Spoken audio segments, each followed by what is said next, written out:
Olá, meus queridos.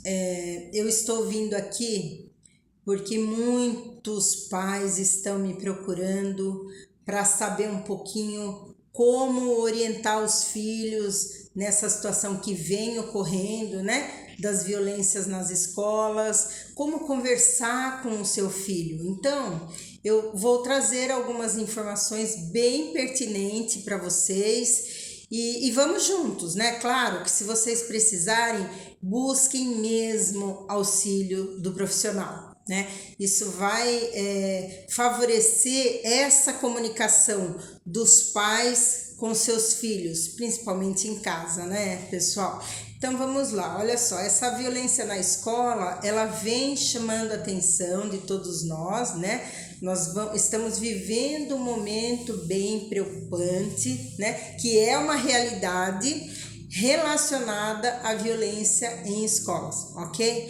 Então, ainda que o mais sensato seja não supervalorizar os eventos e nem compartilhar detalhes demais sobre o assunto, né? Para diminuir esse efeito contágio que está acontecendo, muitas famílias não sabem direito como abordar esse assunto com seus filhos, né? E nem mesmo sabem se deve falar a respeito ou não. Então, olha só, é muito importante a gente lembrar que a conversa ela pode ser diferente, de acordo com a idade do seu filho, claro, né? Então, procure se informar para poder colaborar com essas informações. Eu vou trazer aqui algumas dicas para os pais de crianças e adolescentes na idade aí do ensino fundamental 1, do 2, baseadas nos maiores centros de pesquisas com trauma na infância, inclusive na juventude, tá? Então vamos lá, devo falar com meu filho? Olha, gente, se for algo que aconteceu diretamente com seu filho ou na escola dele, ou se a notícia foi amplamente veiculada nos noticiários, né? As chances são de que seu filho vai ficar sabendo. Então, de qualquer maneira, ter uma conversa gentil e acolhedora pode ajudar sim a família a falar sobre esses eventos traumáticos de forma saudável. Tá? Então, ouça com curiosidade, escute seu filho, pergunte a ele, o que você sabe sobre esse ocorrido, filho? Né? Escute o que o seu filho tem para dizer. Se ele sabe do que aconteceu, escute com atenção a versão do seu filho. Né? Uma comunicação assertiva é aquela comunicação que a gente mais escuta do que fala. Porque eu costumo dizer para os meus pais que a gente precisa aprender a ouvir o que a criança tem para dizer, sem interromper, para que a gente possa, sim, na sequência, fazer uma intervenção, né, diante daquilo que ele trouxe. Então, ao terminar, corrija se houver alguma intervenção assim de exageros, de detalhes, não se apegue muito a detalhes. Acima de tudo, evite mostrar cenas ou ficar checando áudios e vídeos. Isso precisa realmente ser muito cuidadoso, gente. Honestamente, não faz bem para ninguém, né? Nem para nós, enquanto pais, muito menos para as crianças a gente ficar expondo eles a tudo isso, né? Então, por exemplo, uma pessoa que tentou machucar pessoas numa escola, algumas pessoas se machucaram, mas estão todos bem, se for o caso, né? Se houve morte no episódio, não ofereça a informação, a não ser que a criança pergunta. Nunca minta, gente, mas também não descreva demais a cena, isso não é necessário, né? Então você pode dizer algo como assim: puxa, infelizmente, né, filho, faleceram, isso é muito triste. E aí, se ninguém souber muitos detalhes, o evento não terminou, apenas diga: não, filho. Não sabemos muito sobre o que está acontecendo, mas as autoridades já estão cuidando disso, já estão cuidando desse caso, né? Outra pergunta. Você tem alguma pergunta, meu filho, a fazer? Você quer saber alguma coisa sobre o que aconteceu? Gente, dar esse espaço para que seu filho possa tirar dúvida é fundamental, né? Uma dica muito legal a seguir deixe que as perguntas da criança, deixe. guiem o quanto de informação você vai dar a ela, né? Porque muitas vezes os pais acabam falando mais de detalhes do que interessam e a criança do que precisa saber, né? Então, o ideal é que você escute as perguntas e dê respostas honestas, curtas, sem detalhe, pessoal. Outra pergunta, né? Outra questão. A criança tem imaginação fértil, não podemos esquecer disso, né? As crianças, os adolescentes, eles têm um poder gigante de imaginar, né? Então a imaginação que causa ansiedade na criança e no adolescente, gente. Nós não podemos esquecer que o medo é a base da ansiedade, ok? Então, essas crianças precisam ter essa informação dentro daquilo que elas têm a curiosidade ou estão imaginando, tá? É normal que as crianças imaginem na situação, né? Se imaginem. Então, não dar detalhes demais ou explicar demais é uma maneira de diminuir essa imaginação fértil das crianças. De modo geral, a principal pergunta das crianças é se ela está segura, né? Mas nem sempre, principalmente as menores, não vão saber como perguntar isso. Então, aqui vão alguns exemplos de como você pode orientar uma conversa dessa, né? Então, você pode perguntar, isso vai acontecer de novo, né? Ou a criança falar, mamãe, e se entrarem no seu trabalho? Vão entrar aqui em casa? E se isso acontecer lá na escola, né? E quem vai chamar a polícia? E se ele estiver lá? Gente, não minta e nem repreenda a criança que diz que vai proteger os outros. Apenas reforce que ela está em segurança e que nós não podemos combater a violência com violência, gente. Isso precisa acabar, né? Nós precisamos orientar os nossos filhos a não revidarem a uma violência, porque a criança, ela não tem esse domínio, tá? Da raiva.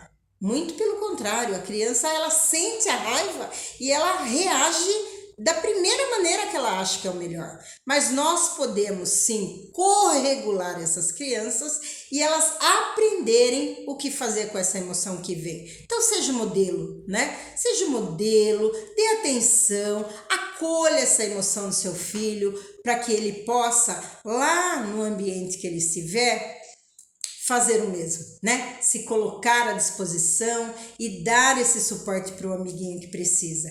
Claro que nós precisamos checar as emoções deles, né? Então você pode dizer para ele, filho, como é que você está sentindo sobre tudo isso? Se ele trouxer a questão, não podemos esquecer isso, né? Lembre-se que não há emoções erradas, gente. Apenas reconheça que é normal a gente sentir, as crianças sentirem essas emoções fortes em situações dessas que estão ocorrendo e que todas as pessoas têm emoções, gente. Então não podemos esquecer disso, tá? Não se esqueça de prestar atenção também em você mesmo. Isso é fundamental. Porque as crianças, elas olham para os seus cuidadores. Então, papai, a mamãe, eles olham para vocês para procurar essa segurança, gente.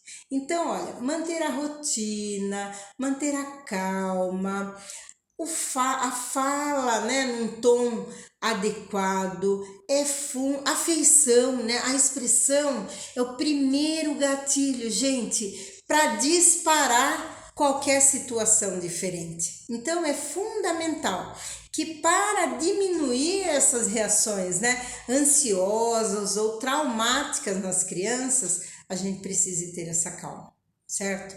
Não esconda, não minta sobre o que você sente para os seus filhos, mas também não sobrecarregue seu filho, caso você esteja se sentindo ansioso ou aterrorizado, né, sobre tudo isso que vem acontecendo, tá? Se você é cuidador, se você é pai, se você é mãe e se você está se sentindo sobrecarregado emocionalmente, se você está se sentindo ansioso ou até mesmo aterrorizado, gente, busque ajuda profissional, tá? Porque é natural ficar preocupados frente a essas situações que vêm ocorrendo de violência. Nós não podemos negar a violência, gente, principalmente quando elas estão muito próximo da gente, né?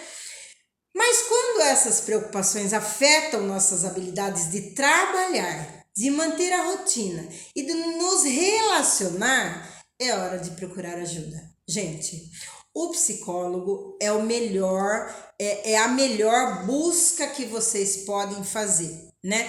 Porque orientação de pais é com psicólogo, gente. Busquem ajuda, isso é fundamental para que você dê ao seu filho uma saúde emocional saudável, tá? E o seu filho ver você se cuidar, olha, gente, é uma lição valiosíssima para que ele possa aprender, inclusive, a cuidar dele mesmo. Isso é fundamental para que aconteça, tá? Tentem, claro, não se alarmar, né? Isso é muito importante. É normal se emocionar, mesmo que a criança tenha uma reação mais intensa, como por exemplo começar a chorar, né? Nesse caso da emoção vir, ofereça seu abraço.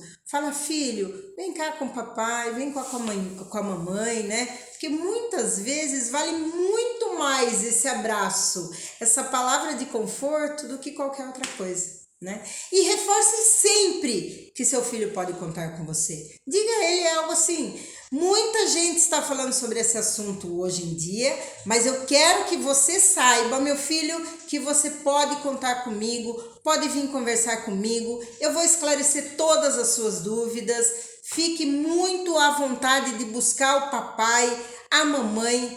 Reforce isso, gente. A criança fica feliz em saber que ela pode confiar em alguém, né? Não vire um pai ou uma mãe helicóptero. Não fique perguntando como a criança está o tempo todo dia, mas cheque sim como ela está, né? Tudo bem com você, filho? Ah, não, só queria checar como você está, depois daquela conversa que nós tivemos, né? Alguns pensamentos diferentes em relação àquilo. Gente, apenas escute e valide o que ele trouxer para você. Dê espaço, dê tempo, a confiança para conversar sobre assuntos tão ligados, tão delicados. Ela se constrói com respeito e carinho ao longo do tempo. Não é da noite para o dia que a gente consegue, que a gente conquista esse momento com os nossos filhos. Então, antes mesmo da gente voltar para a escola, reforce para o seu filho, né? Que ataques em escola, sim, são muito raros, ainda que se tenha falado muito sobre isso. Afirme, gente, que as escolas estão trabalhando para manter alunos e professores seguros e que tem muita gente cuidando deles. Se o seu filho disser que sabe de outra criança que falou sobre machucar os outros, diga para ele não fazer fofoca, nem espalhar a notícia entre os colegas.